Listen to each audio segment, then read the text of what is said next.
Hello बच्चों, अब मैं आपको पढ़ाने जा रही हूँ कबीर चैप्टर के प्रश्नोत्तर। क्योंकि मैंने पिछले वीडियो में इसके भावार्थ सारे मैंने अच्छे से एक्सप्लेन कर दिए थे।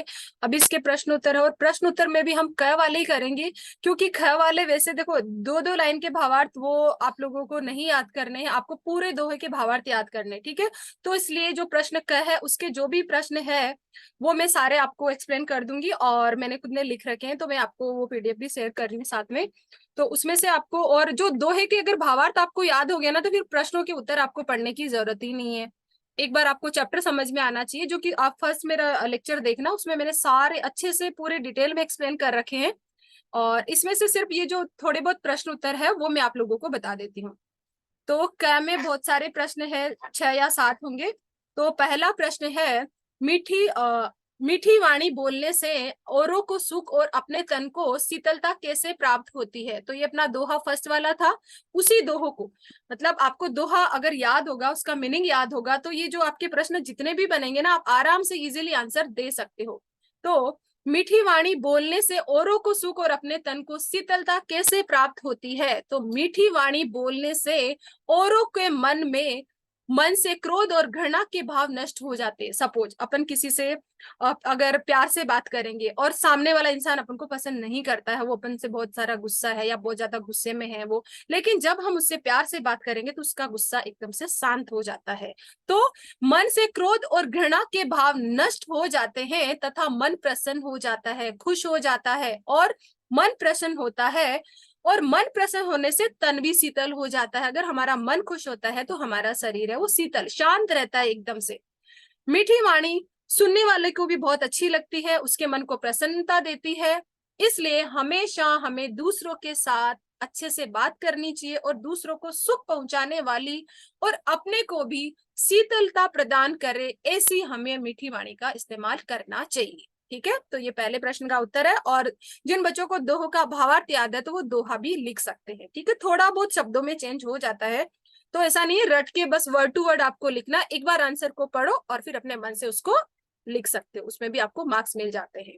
दूसरा प्रश्न है, दीपक दिखाई देने पर अंधियारा कैसे मिट जाता है। दीपक दिखाई देने पर अंधेरा कैसे मिट जाता है, साखी के संदर्भ में आपको स्पष्ट करना है। तो यहाँ दीपक का मतलब क्या है। दीपक ऐसे नहीं कि दीपक लिया और वो रोशनी जल रही है, ठीक है, वो उदाहरण के तौर पे लिया गया है। तो दीपक का मतलब भक्ति रूपी ज्ञान।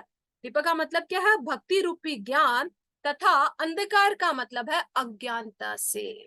ठीक है, दीपक मीन्स ज्ञान, और अंधकार मतलब अज्ञानता, जानकारी नहीं है अपन को।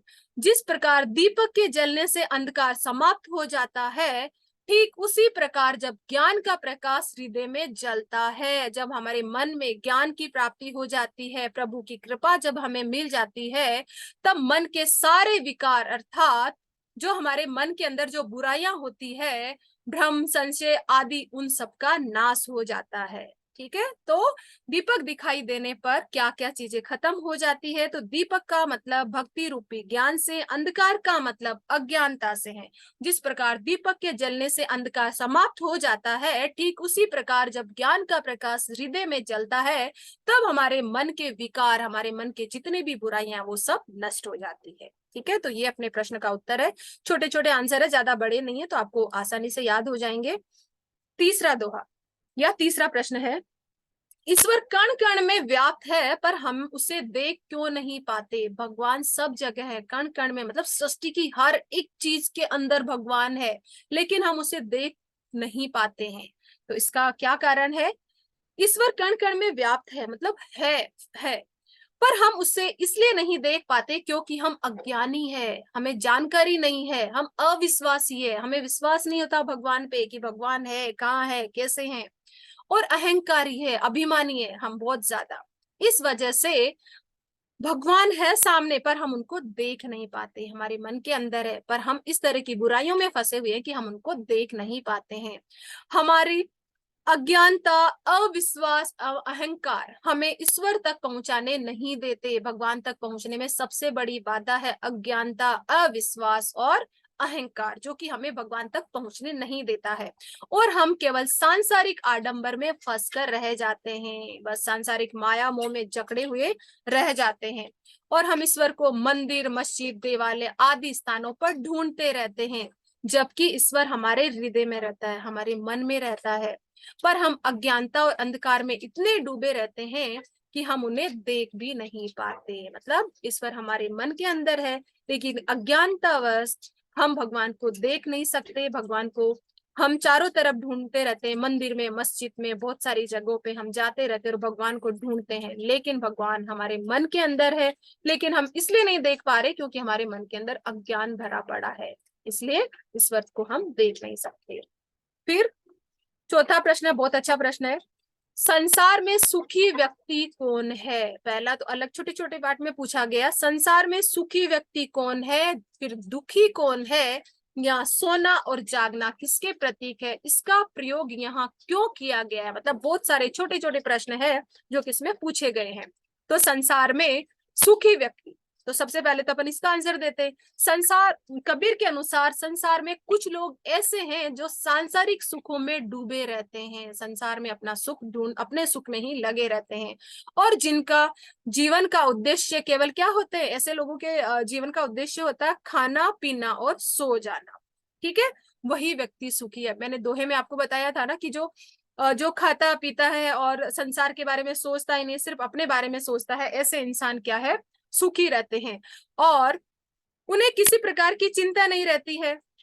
वही दूसरी ओर कबीर जैसे कुछ लोग, कबीर जैसे लोग, कबीर नहीं, कबीर के जैसे बहुत सारे लोग जो मनुष्य की वर्तमान दशा को देखकर चिंतित है, परेशान है कि इंसान क्या कर रहा है, कैसे वो, किस तरह की बुराइयां हैं हमारे समाज में क्या हमारे संसार में फैली हुई है, उन सब ऐसी चीजों को देख देख के जो नहीं होना चाहिए, वो उन सब को देखकर परेशान रहता है, और यह संसार के माया मोह के जंजाल में फंसा देखकर, मतलब ये वर्तमान दशा के लिए अपन ये लिख सकते हैं कि जो संसार का माया मोह है, जो उस जंजाल में फंसा रहता है, और वो कबीर जैसे लोग दुखी रहते हैं। ठीक है, ये पहले का हो गया। फिर कवि के अनुसार सोना, सोना अज्ञान का प्रतीक है, जो ये सो रहे हैं, खा पी रहे हैं, मस्त रहे, ये अज्ञानी लोग हैं, इसलिए उनको सोना अज्ञान का प्रतीक है, क्योंकि वो लोग जानते नहीं है कि किस तरह से क्या हो रहा है, सिर्फ अपने तक उनकी जिंदगी सीमित है, तो अज्ञान का प्रतीक है, अज्ञानी है वो लोग। और जागना ज्ञान का प्रतीक है, कबीर जैसे लोग, उनको अपन ज्ञानी कहते हैं। कवि इसके माध्यम से ये कहना चाहता है कि जो व्यक्ति सोते हैं अर्थात अज्ञानी है, वे सदैव भोग विलास में व्यक्त रहते हैं, खाने पीने और मौज मस्ती में लगे रहते हैं, और जो व्यक्ति जागते रहते हैं अर्थात जिन्हें ये पता है कि भोग विलास या जो बुराइयां, बहुत सारी चीजें हैं, बुराइयां हैं, इनसे कुछ नहीं मिलने वाला, ये सारी चीजें ईश्वर के मार्ग में बाधक है, हमारी प्रगति के अंदर बाधक है, तो ये सारी चीजें ज्ञानी लोग ही समझ सकते हैं। ठीक है, तो अज्ञानी लोगों को अपन सोना कह सकते हैं। सोना मतलब सोने वाला, नींद लेने वाला सोना है, गोल्ड वाला सोना नहीं। इधर सोना अज्ञान का प्रतीक है और जागना ज्ञान का प्रतीक है। ठीक है, और संसार के बारे में जो सोचता है, जो चिंता करता है, ऐसे लोग हमेशा दुखी रहते हैं, और जो खाना पीना मौज मस्ती उड़ाई सिर्फ अपनी जिंदगी तक जो सीमित है, वो सब लोग दुखी, मतलब सुखी रहेंगे, दुखी नहीं, सुखी ही रहेंगे।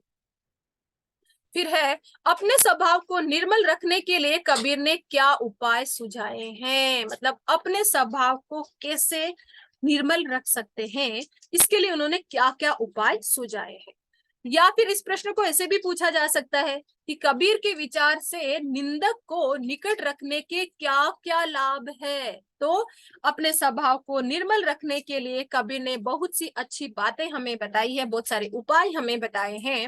वे कहते हैं कि हमें अपने आसपास निंदक रखने चाहिए, मीन्स जो हमारी बुराई करते हैं, ऐसे इंसानों को हमेशा अपने पास रखना चाहिए, ताकि वे हमें हमारी बुराइयों से अवगत करा सके, बता सके, और हम उन बुराइयों को अपने अंदर से दूर कर सके। इससे हम अपने स्वभाव को बिना पानी और साबुन के भी निर्मल बना सकते हैं, अच्छा बना सकते हैं। ठीक है, तो ये प्रश्न का उत्तर था, बहुत ही सरल शब्दों में लिखा हुआ है, तो आप लिख सकते हो, याद कर सकते हो। एके असीर पीव का पढ़े सु पंडित होय, इस पंक्ति द्वारा कवि क्या कहना चाहता है। इस पंक्ति द्वारा कवि, वो दोहा आ जाएगा इसके अंदर, पोती पढ़ पढ़ जग मुआ, वो वाला दोहा इसमें अपन को भावार्थ लिखना है। इस पंक्ति के द्वारा कवि ये कहना चाहते हैं कि ईश्वर को पाने के लिए उसके नाम, भक्ति और प्रेम का एक अक्षर पढ़ लेना ही बड़े बड़े वेदों और ग्रंथों को पढ़ने के समान है। वेद तो पढ़ लिए लेकिन प्रभु को तो याद ही नहीं किया, प्राणी मात्र के प्रति दया ही नहीं दिखाई, तो शास्त्र भी या शास्त्रार्थ जो होते हैं वो भी फेल हो जाते हैं। तो इस पंक्ति द्वारा कवि ने प्रेम की महत्ता को बताया गया है। ईश्वर को पाने के लिए एक अक्षर प्रेम का अर्थात ईश्वर को पढ़ लेना ही पर्याप्त है, अर्थात जिसमें प्रभु से प्रेम करना तथा परमात्मा के रूप को प्रत्येक जीव में जिसने देख लिया, प्राणी मात्र के प्रति जिसने दया भावना देख ली, दया भावना करना सीख लिया, वो ही सच्चे अर्थों में पंडित है। ठीक है, तो भगवान को समझना, प्राणी मात्र के प्रति दया रखना, हर एक प्राणी मात्र में ईश्वर को देखना, ये सब है हमें ज्ञानी बनाता है। फिर है कबीर की उद्धत साखियों की भाषा की विशेषता स्पष्ट कीजिए। तो इसमें हम लिखेंगे, देखो पॉइंट्स में आपको बोर्ड में आंसर देना नहीं है, मैंने पॉइंट्स में लिखे हैं ताकि आपको याद रहे। बाकी जब आप इसका आंसर ऐसा प्रश्न आ जाए तो इन सबको अनुच्छेद टाइप पूरा पैराग्राफ में इसको लिखना है। ठीक है, तो कबीर अपनी साखियां सद्दिकुड़ी भाषा का प्रयोग करते हैं। मैंने लिखा था ना बहुत सारी लैंग्वेज उसमें मिली हुई थी, पंचमेल खिचड़ी वाला, और यहाँ पे उन्होंने सद्दिकुड़ी भाषा लिखी है। इनकी साखियां जनमानस को जीने की कला सिखाती है, जनता में एक उत्साह पैदा करती है, जनता के मनोबल को बढ़ाती है, एक शांति प्रदान करती है, एक सीख प्रदान करती है। इन्होंने अवधी, पंजाबी, ब्रज, राजस्थानी आदि अनेक भाषाओं का मिश्रण दिखाई देता है। बहुत सारी जगह जगह घूमते रहते थे तो बहुत सारी भाषा इनके काव्य में आ गई है। जनमानस की बोलचाल और सहज भाषा का प्रयोग, मतलब सिंपल शब्दों में, सरल भाषा में ये अपन को समझाई गई है। साथ ही अनुप्रास और रूपक अलंकारों का प्रयोग किया गया है। रूपक अलंकार, अनुप्रास अलंकार आपके पहले 10th बोर्ड में थे, लेकिन अभी 2 साल से ये हटा दिए गए हैं, तो आप इसको लिख सकते हो। इसको मैं बहुत ज्यादा डिटेल में नहीं बताऊंगी। अनुप्रास मतलब एक ही वर्ण होता है, उसकी बार बार आवृत्ति होती है, तो इनकी जो भी अपन दोहे पढ़ेंगे उसमें देखना एक एक वर्ण बार बार आ रहा है तो उसको अनुप्रास कहेंगे। रूपक मतलब उसमें तुलना की गई हो किसी से, तो ये अपने अलंकारों का प्रयोग किया गया। फिर जो डॉक्टर हजारी प्रसाद द्विवेदी है, ये कबीर की भाषा के बारे में क्या कहते हैं, वह उन्हें भाषा का डिक्टेटर कहा जाता है। वो उनको कौन कह रहा है, हजारी प्रसाद द्विवेदी। उनके अनुसार कबीर ने अपनी बात को जिस तरह से प्रकट करना चाहे उसे उसी रूप में भाषा में कहलवा दिया है। मतलब बहुत अच्छे तरीके से अपने दोहों को उन्होंने समझाया है या अपनी बात को प्रस्तुत किया है। फिर ये भाव स्पष्ट कीजिए। वैसे तो देखिए अपन ने कर लिया है भावार्थ, तो आप लोग क्या करोगे, बस थोड़ा सा एक बार मैं बता देती हूँ, बाकी आपने जो मेन जो दोहे पढ़ ली हैं वो ही ज्यादा अच्छे हैं, तो थोड़ा सा बता देती हूँ। क्योंकि होता है ना स्कूल में कोई कोई टीचर पूरे भावार्थ लिखवाते हैं और कोई कोई टीचर या जो भी है वो मतलब ये पूरे पीछे के प्रश्न उत्तर करवाते हैं, तो आप लोगों की हेल्प हो जाएगी। तो थोड़ा सा मैं आपको बता देती हूँ। विरह भोंगम तन बसे मंत्र न लागे कोई, 2 लाइन की बजाय 1 लाइन दे दी है अपन को।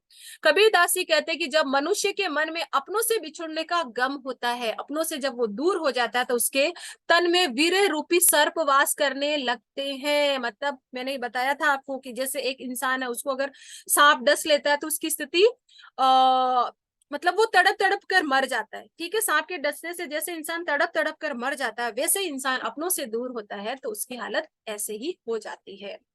और जिस तरह न तो उस पर कोई मंत्र लगता है उसके ऊपर, ना ही उसको कोई दवा का कोई असर होता है।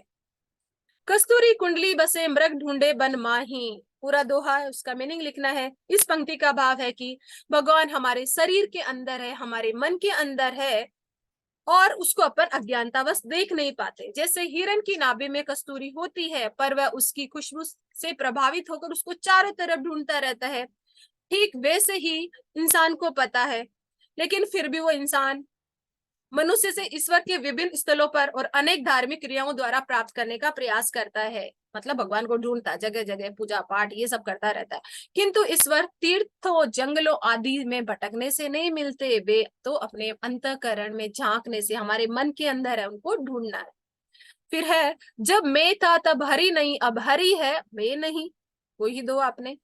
इसका भाव है कि जब मनुष्य के भीतर अहम मतलब अहंकार की भावना अथवा अज्ञान रूपी अंधकार विद्यमान रहता है, तब तक ईश्वर के दर्शन नहीं हो सकते, ईश्वर की प्राप्ति नहीं होती। लेकिन अहम के मिटते ही, मतलब अहम मीन्स जैसे ही अहंकार मिटा वैसे ही हमें ज्ञान की प्राप्ति हो गई, क्योंकि अहम और ईश्वर दोनों एक साथ नहीं रह सकते। ईश्वर को पाने के लिए उसके प्रति पूर्ण समर्पण आवश्यक है, भगवान के प्रति समर्पण भाव आवश्यक होता है। पोती पढ़ पर जग मुआ पंडित भयाना कोई। ठीक है, ऊपर वाली एक लाइन दे दी इन लोगों ने।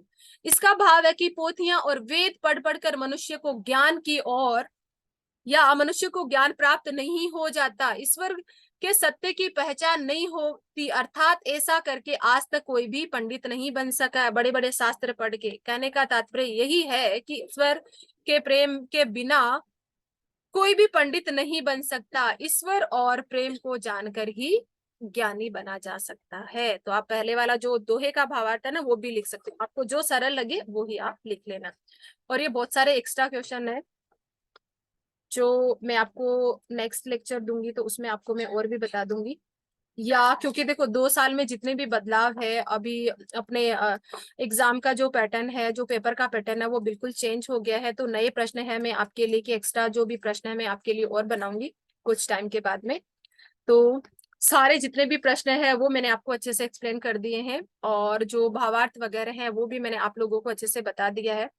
तो आप ये जो बताया उनको आप अच्छे से याद करिए और पढ़ते रहिए, तो आपको बहुत सारी चीजें याद भी हो जाएगी, और आपको ये जो पाठ है बहुत ज्यादा सरल लगेगा। और आपको मतलब कोशिश यही कि आपको मैं जितना सरल से सरल शब्दों में आपको मैं समझा पाऊं, मेरी कोशिश यही है।